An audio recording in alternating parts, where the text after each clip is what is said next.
Book 204. Good morning, good morning. Welcome back to Morning Motivation with Matthew Daniels, and today I'm going to tell you guys about the bloody insurrection of Prophet Nat Turner. That's right, the bloody insurrection of Prophet Nat Turner. But what is Matthew Daniels talking about? A long time ago, in the area of the earth that we call Virginia today, an entire race of people was suffering under one of the most heinous forms of slavery to ever exist on the planet. Over the years, several champions rose up amongst the enslaved, and they valiantly fought their oppressors in an effort to end the suffering of their people. One of these champions was a man named Nat Turner. History records that Nat Turner's rebellion was the deadliest rebellion in U.S. history, and that he and his soldiers killed between 55 and 65 whites over the course of a few days. There has been much talk and speculation about why Nat Turner began his rebellion when he did, but only a small handful of people know exactly what led him to do what he did. As fate would have it, one of my ancestors lived in Virginia when these events took place, and they have indeed passed the true story down directly to me. I was told that before Nat Turner was born, his mother received word from a messenger of God that the end of the Negro's enslavement was near. This messenger also told her that she would give birth to a son who would hear directly from God himself, and he would help bring about their freedom.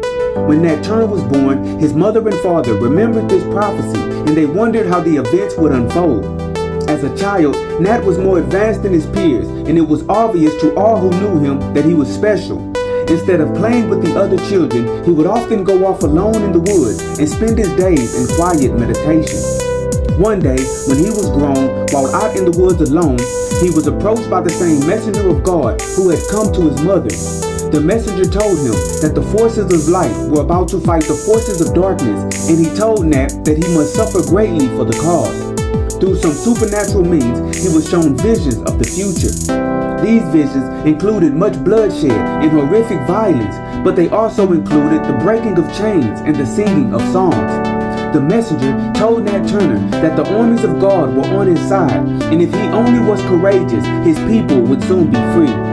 Nat was told of a sign in the sky that would convince others that his words were true. The messenger said that the sun would go black soon, and indeed, it went black and confirmed the prophecy.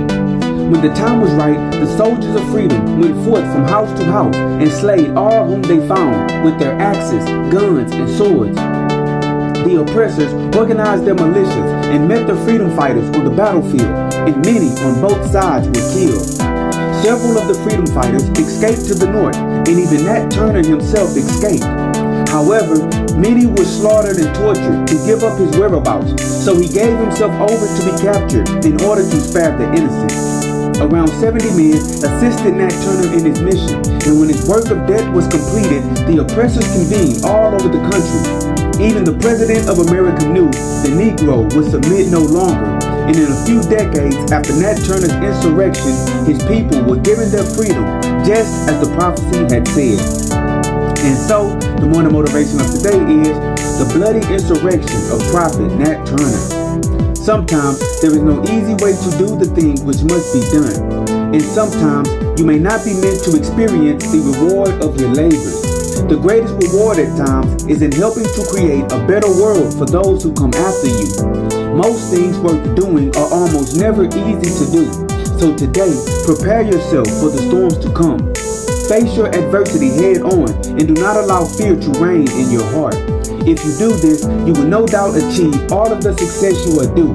So today, be fearless and strong, and always strive to do that which is good. And remember, you are awesome, you are amazing, you are wonderful, and you are great. And you are going to change the world. I just hope I'm still alive to see it, family. I'm out. Good morning.